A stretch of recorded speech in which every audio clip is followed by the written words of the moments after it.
Salut à tous, la familia, j'espère que vous allez bien. On est là à l'Atlantis Palme et après quelques journées chargées de vacances en famille, j'ai l'occasion de faire un petit vlog nocturne. Ici, il est tard, il doit être minuit, 1 heure du mat.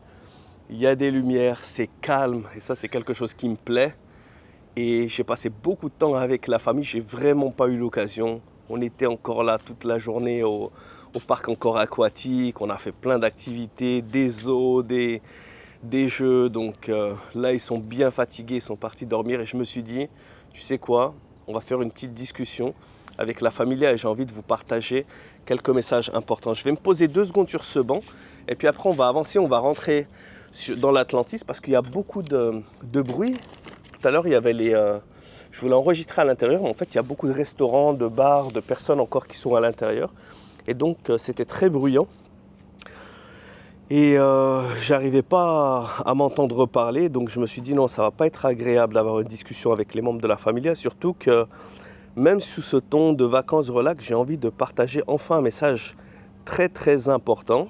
Parce que je vous ai fait beaucoup de vidéos, je vous ai gâté la famille. Je dois vous le dire que je vous ai gâté avec des vidéos de trading dans tous les sens. J'ai partagé de nombreuses choses sur la stratégie, du trading en réel comme personne ne le fait. On a partagé les performances, on a partagé les mailles Facebook, on a partagé les retraits, du vrai trading pour ceux qui veulent vraiment l'apprendre et qui ne veulent pas simplement être fans d'influenceurs qui montrent des signaux loués qui ne servent à rien du tout et qui ne vous permettront pas de réussir.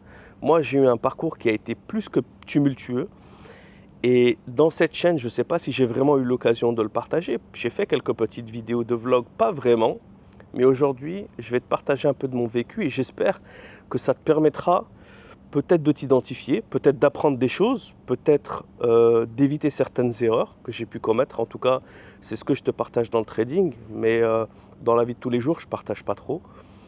Et vu que je suis pas trop de nature à me plaindre, à toujours avancer, toujours foncer, toujours avoir de la passion dans ce que je fais, je rentre pas trop dans les détails. Mais parfois, on me demande, je sais qu'il y a vraiment plusieurs personnes qui me posent des questions, notamment sur Instagram, un vlog personnel, partage ton histoire, parce qu'il y en a beaucoup qui partagent leurs histoires sur les réseaux.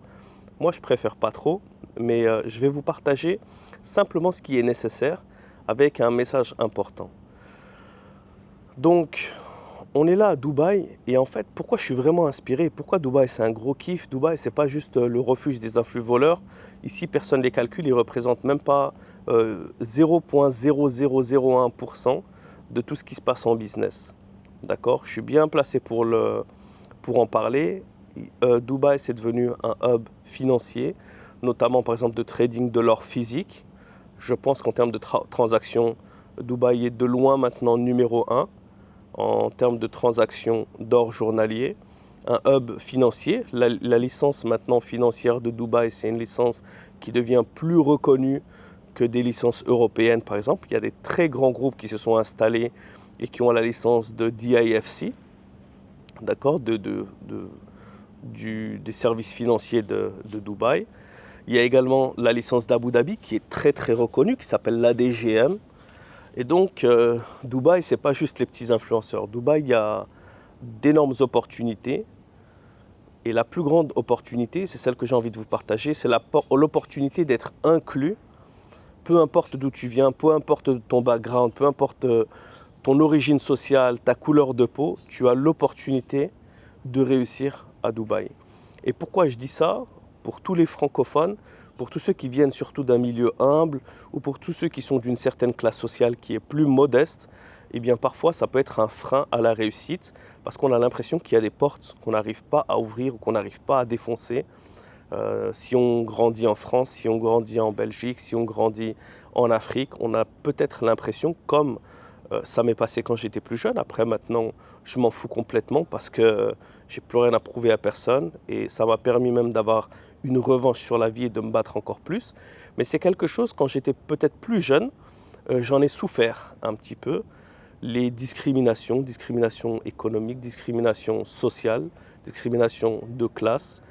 Pourquoi? Parce qu'une chose qui a été pour moi une force elle m'a été montrée comme une très grande faiblesse. Et c'est le message que j'ai envie de te tourner. Et puis on va marcher un petit peu et on va discuter de tout ça. Alors, j'ai grandi dans un milieu modeste, fils d'ouvrier, étranger, maghrébin, de parents maghrébins du Maroc. Et du fait que je sois né en France, j'ai la nationalité française. C'est quelque chose qui n'est pas donné à tout le monde. Dans plusieurs pays, si tes parents sont étrangers, tu n'as pas forcément la nationalité, le droit du sol, juste du fait que tu sois né. Et en France, tu l'as. Et ça, c'est une très grande force pour laquelle je ne serai jamais assez reconnaissant pour ce pays qui m'a vu naître et que j'ai appris à aimer, et qui est la France. Mais le fait est que j'ai grandi avec une double culture, la culture française et la culture marocaine. On fêtait peut-être Noël et Pâques, mais on fêtait également l'Aïd, peut-être, et le Aïchoura, des fêtes également arabes ou musulmanes ou marocaines, peu importe, du fait des différentes cultures. On passait des vacances avec des amis et des vacances avec l'école et le centre, et également on passait des étés au Maroc où j'avais également mes amis là-bas. Il y a un joli parc et là on arrive justement à l'Atlantis, c'est ce que j'ai envie de vous faire voir. Donc je vais vous montrer, je vais tourner la caméra ici. Il y a également des buggy ici qui emmènent les gens quand ils veulent faire des tours. Donc c'est très agréable, là j'ai envie de faire une petite marche. Je découvre également ce petit parc. Franchement, l'Atlantis, c'est vraiment un kiff. J'ai montré un peu la caméra. Il y a absolument tout. Tu as le parc aquatique, tu as la plage, tu as plein de jeux, tu as des activités, tu as des restaurants, des bars. La vie, ce n'est pas un jeu de dames, c'est un jeu d'échecs.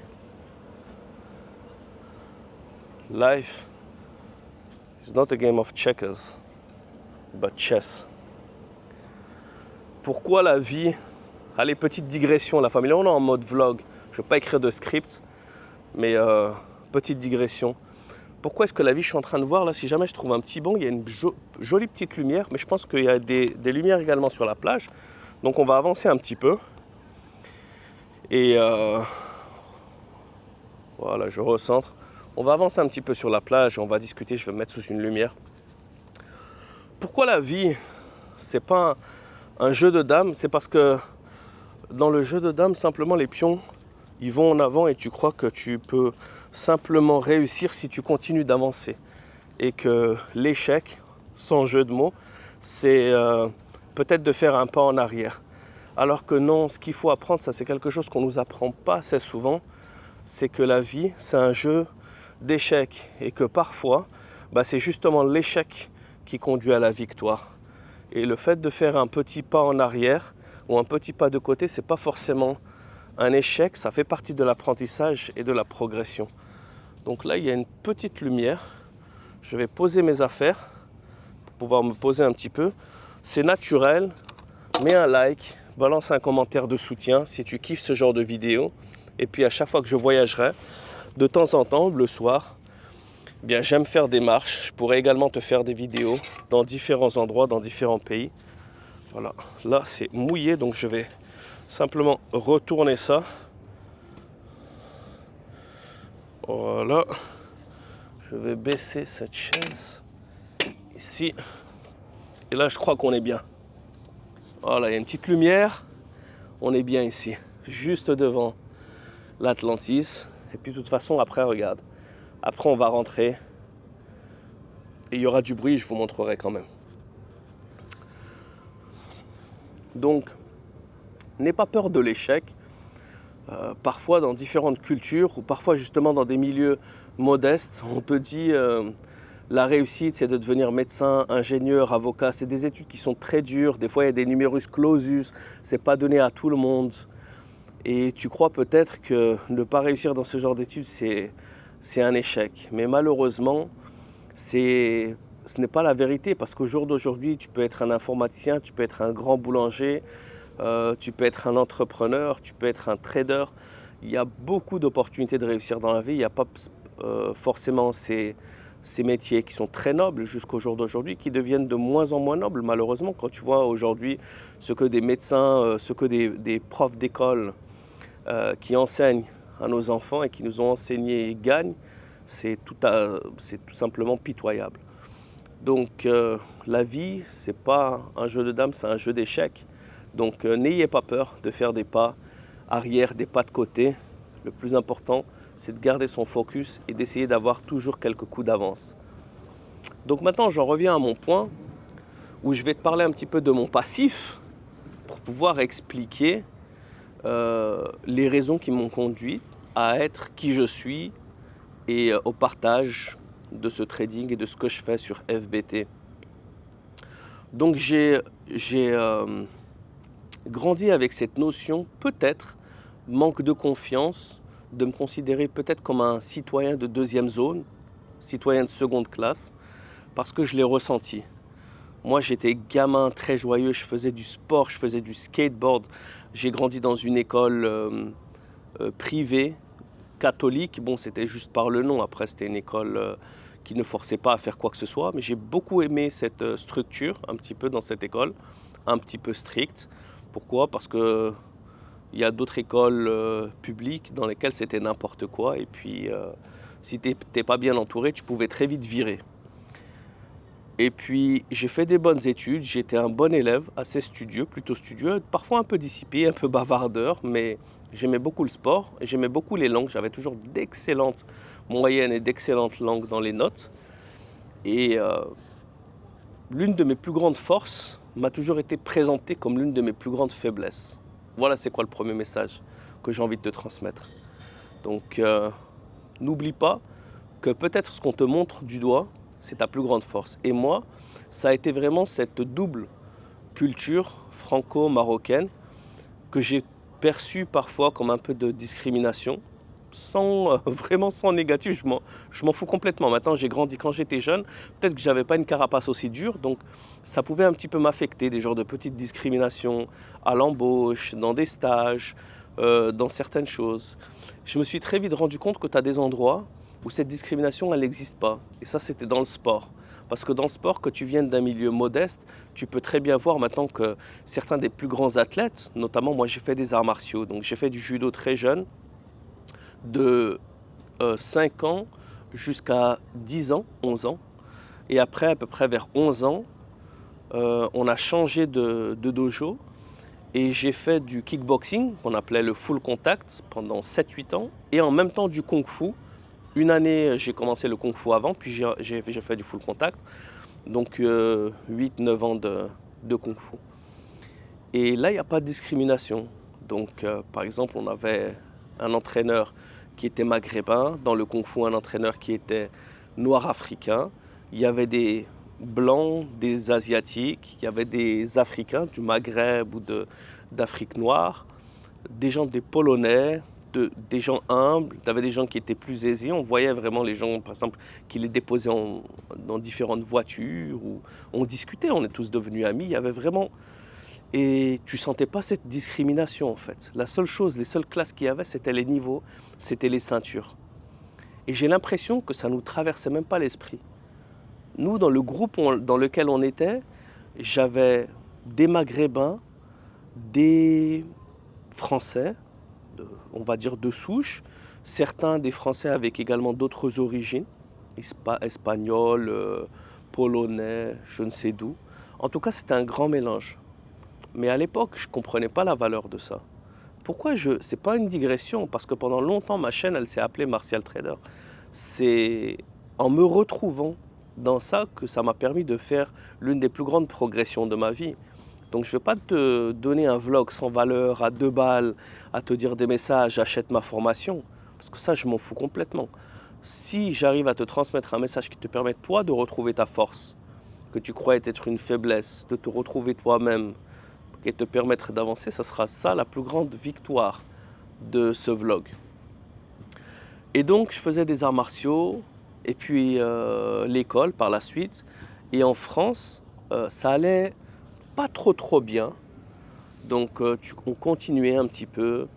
Tu voyais la police qui venait faire des contrôles. À l'époque, par exemple, mon frère avait acheté une toute nouvelle moto de sport, une GSXR.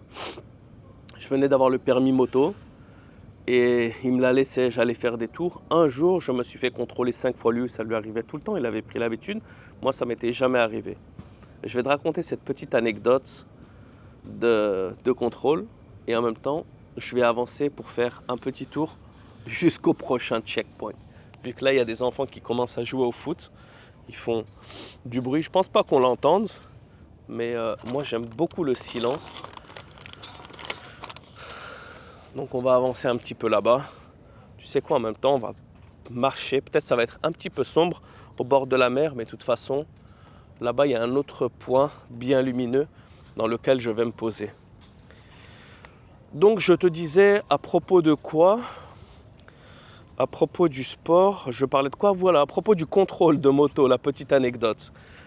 Donc j'ai pris la moto. Et j'ai fait un tour, après 5 minutes, je me fais contrôler. Ce contrôle se passe très bien. Après 5 minutes suivantes, par contre là, il y en a qui sont un peu... Il y a des petites cabanes, tu vois. Je sais pas s'il y en a. Ah non, c'est des coussins. J'ai cru qu'il y avait des gens qui étaient couchés. Non, ça va, c'est des coussins. Franchement, cette vue de l'Atlantis, on s'en lasse pas. Absolument magnifique. Je me suis fait contrôler 5 minutes après et je leur ai dit, moi j'avais pas cette violence, j'avais pas cette amertume, donc je m'en foutais. Je me suis dit c'est pas grave, ils font leur boulot. Le deuxième contrôle, il est un petit peu musclé. C'est genre mets-toi là-bas, contre le mur, retourne-toi, donne-moi tes papiers. Donc c'était un petit peu agressif. Je dis ok, je donne les papiers, tout est en règle. Tu l'as eu d'où cette moto?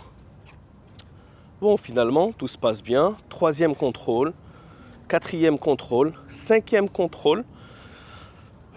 J'étais dégoûté après le 4e, ça faisait trop. Les 4 contrôles ont dû se passer, je sais pas, peut-être en l'espace de 2 heures. Sur ces 2 heures où j'ai fait un petit tour, j'ai passé 45 minutes de contrôle. Et donc le dernier, je dis j'en ai marre, je rentre et j'arrive devant notre garage et là directement les flics qui me coupent la route, qui me bloquent un petit peu rapidement, un petit peu, comment dire, avec un peu de force on va dire, et qui demandent encore une fois un contrôle. Et là ils me fouillent un peu plus, alors qu'avant ils m'avaient demandé les papiers. Les 4 autres contrôles, ils m'ont juste demandé les papiers mais ils m'ont pas fouillé. Là ils ont demandé de me fouiller. Et puis il me fouille et il sort quelque chose de ma... Ah là par contre il y a des gens qui sont couchés dans les cabanes. Je ne vais pas non plus parler juste à côté d'eux. Mais j'ai envie de vous montrer un endroit qui est vraiment magnifique. Donc je vais m'approcher un peu là-bas. Et il sort quelque chose et il dit c'est bon, on l'a eu. Et là il me plaque contre le mur. D'ailleurs mon frère, lui, un de ses contrôles, une fois, la moto était tombée. Donc ça ne se passe pas toujours très bien. Et après, tu te demandes pourquoi, des fois, quand ça arrive, tu ne sais pas si c'est l'œuf ou si c'est la poule. Tu te dis, parfois, les policiers, c'est des gens bien, ils font bien leur boulot. Il y a des biens, il y a des mauvais partout. Les jeunes, c'est des racailles. Il y a des généralités. Alors que parfois, il y en a qui sont un peu pourris, il y en a qui sont jaloux et qui traitent mal les gens. Donc, il est où mon petit point lumineux ? Ah, il est là-bas, là, on s'en approche. Donc il me dit, c'est bon, là, il me plaque contre le mur, il me fouille, la moto a failli tomber encore une fois, reste là, tout ça. Alors, tu la vends où, ta barrette de shit? Ça fait très longtemps, hein. J'ai 38 ans et quand ça s'est passé, j'avais 19-20 ans. Je crois que j'ai passé mon permis à 19 ans ou à 20 ans. Et je crois que j'ai passé mon permis. En tout cas, je venais juste de passer la période. À l'époque, quand tu passais ton permis, maintenant, il y a des permis A2 ou je ne sais plus quoi. Et en France, et à l'époque, je crois que c'était juste 1 an après que tu passes, parce que j'avais également mon permis voiture. J'ai passé le permis moto pendant la même période. Je n'ai pas eu besoin de repasser le code. Bref, je venais juste d'être homologué. Et pour fêter ça, c'est pour ça que mon frère m'a laissé sa moto. Donc Donc c'était il y a quasi 20 ans, peut-être il y a 18 ans. Donc je me rappelle plus exactement, mais je me rappelle que j'étais contrôlé. Et je me rappelle 5 fois et que la dernière fois était vraiment musclée. Et cette histoire de barrette de shit, donc tu l'as eu, tout ça, moi je commence à flipper. La première chose qui me traverse l'esprit, c'est que c'est un setup, c'est qu'ils m'ont mis quelque chose dans la poche. Et là, et ça me fait flipper parce que j'ai dit, je vais finir au poste. Mes parents, ils vont me tuer. Mon frère, il m'a toujours fait confiance. Et je suis sûr qu'il me croira sur parole parce qu'il sait que j'ai jamais touché à ce genre de truc et que ça ne m'intéresse pas. J'ai jamais voulu. Mais ça va me causer des problèmes peut-être à l'école. Peut-être je vais avoir un casier judiciaire. Tu as des choses qui défilent comme ça dans ta tête. Et tu flippes ta race. Regarde là cet endroit. Le soir, ils viennent d'allumer ces flammes qui sont absolument magnifiques sur le bord de la piscine. Voilà, avec cette vue de l'Atlantis. Magnifique. Et là, il va y avoir mon petit coin de lumière. Après, on va rentrer, je vais vous montrer l'intérieur de l'Atlantis, qui est absolument magnifique. Il y a beaucoup de bruit un peu partout. Mais ça a dû se calmer maintenant, les restos, les bars. Donc, on verra. Au départ, quand je commençais à marcher, j'ai commencé à enregistrer. Mais après, il y avait trop de bruit. Donc, j'ai recommencé la vidéo dehors.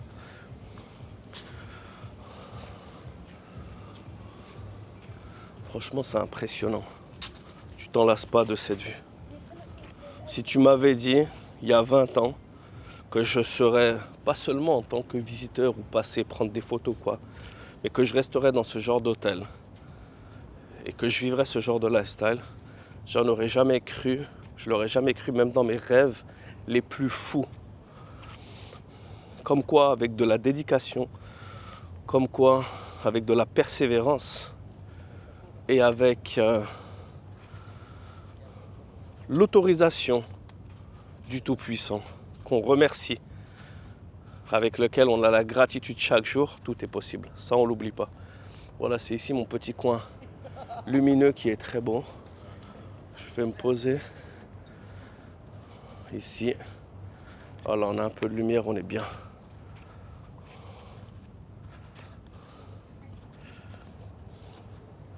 Voilà, je vais poser mes affaires ici.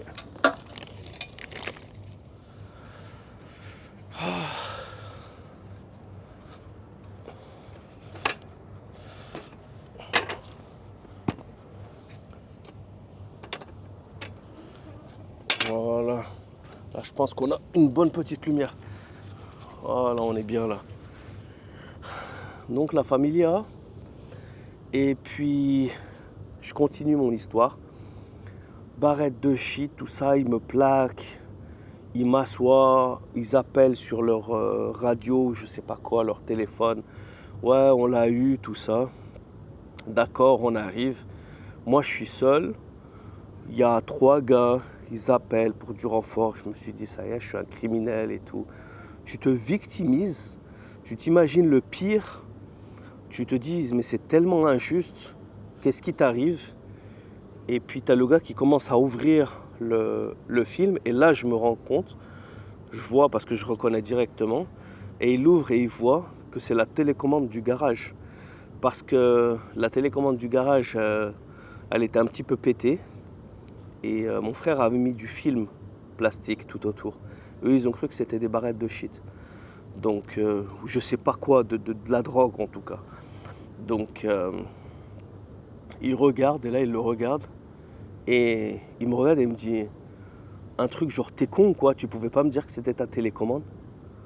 Moi, je le regarde, j'étais terrifié. Ils ont cru que j'étais un lascar, que j'avais l'habitude, que tous les jours je me faisais contrôler, que c'était la fête, que j'étais confortable. Moi, je tremblais. J'ai même pas réussi à conduire la moto juste à la garer. J'appelle mon frère, il vient, il me dit, tu sais quoi? J'en ai marre de ce truc, ça va nous apporter que des ennuis. Il avait eu un problème également, là où il était tombé, avec un contrôle. Il l'a vendu direct. Pourquoi je vous raconte cette histoire? C'est parce que c'est ce genre d'anecdote qu'un jeune étudiant français qui a jamais eu de problème avec la police, ne serait-ce qu'une interpellation, Rien du tout. Même quand j'ai commencé à conduire, jamais d'infraction. Rien du tout. À l'école, je me tenais toujours bien. J'ai fait toujours du sport. Jamais traîné les soirs. Bah, finalement, c'est quand même ce genre d'anecdote que j'ai à raconter. Et plein d'autres choses. J'avais toujours l'impression de ne pas avoir la confiance quand j'allais aborder des gens. C'était toujours ah mais vous vous appelez comment, ça se prononce comment votre nom, mais c'était d'une manière un peu, tu vois, condescendante. Et je vais pas faire la victime, hein, franchement, tu vois, j'avais quand même beaucoup d'amis, tout ça, mais moi je l'ai senti. Et c'est la seule fierté que j'ai. Moi, j'ai pas de fierté déplacée, mais j'ai une fierté de qui je suis. J'ai une fierté de mon nom, j'ai une fierté de mon prénom, de mon nom de famille, de mes parents. J'ai jamais eu honte de quoi que ce soit. Moi, je connais des gens, même à l'époque, qui avaient des noms à très forte connotation. Je ne sais plus comment ça se prononce en français, je perds mon français. Qui avaient D'ailleurs, je ne sais même pas pourquoi j'essaie de bien parler. J'essaye dans ce blog, des fois j'ai envie de parler plus naturellement, mais ça me bloque. Donc je préfère parler de manière correcte. J'ai pas envie de parler trop freestyle, tu vois. Donc, et qui changeaient leur prénom, et c'est arrivé tellement souvent que c'est devenu une habitude. Donc de changer ton prénom en un prénom qui sonne bien, genre Adam, tu vois, ou un truc comme ça, alors que c'était même pas leur prénom à la base. Il y en a même qui ont un petit peu modifié leur nom de famille, coupé une moitié qui sonnait pas trop bien et en inversant quelques lettres, des petites histoires comme ça. Donc non, moi je suis fier de mes origines, je suis fier de mes parents, je suis fier de moi-même, de mes frères et sœurs, de tout le monde, de tous ceux avec qui j'ai grandi, tous ceux avec qui j'ai partagé des moments. Donc ça, faut pas croire que je le ferai. Maintenant, voilà, je vais faire un vlog un petit peu long parce que on va en arriver au trading. La première partie, je te partage justement ce qui en arrive, ce qui forge mon caractère. Donc tu avais toutes ces petites choses que tu peux considérer négatives. Ah, le couple est parti ici. Il y avait un couple qui prenait des photos dans mon spot de lumière. Donc je vais aller dans mon spot un peu plus lumineux maintenant. Et moi, j'ai pas trop de bonnes choses, même un peu parfois, quand j'ai commencé les études supérieures, où j'avais des bonnes notes, j'étais un bon élève. J'ai eu quelques petites anecdotes pitoyables de discrimination, tout ça. Mais je m'en bats complètement les steaks. Tu vois, quand j'étais jeune, il y avait des choses qui auraient pu m'affecter un petit peu, qui auraient pu m'attrister. J'ai trouvé ça un petit peu injuste, mais ça m'a servi de leçon et ça m'a renforcé, ça m'a permis d'être plus fort. Donc maintenant, je te dis franchement, je m'en fous complètement. Voilà. Par contre, dans le sport, on n'a jamais connu ça. Il y a eu de discrimination ni positive, ni négative, ni de travers. C'était peu importe ta couleur, ton origine sociale, ton origine économique ou le nombre de zéros dans ton compte bancaire, tu montes sur le ring, tu montes sur le tatami, tu fais ce que tu as à faire, tu gagnes ou tu perds. Et c'est vraiment grâce aux arts martiaux, à ces valeurs, à cette discipline que ça m'a permis, à un moment où j'étais perdu, de me retrouver et de reprendre ces vraies valeurs. Le plus grand choc dans ma vie, c'est quand j'ai fait mon école de commerce. Je suis parti en Argentine.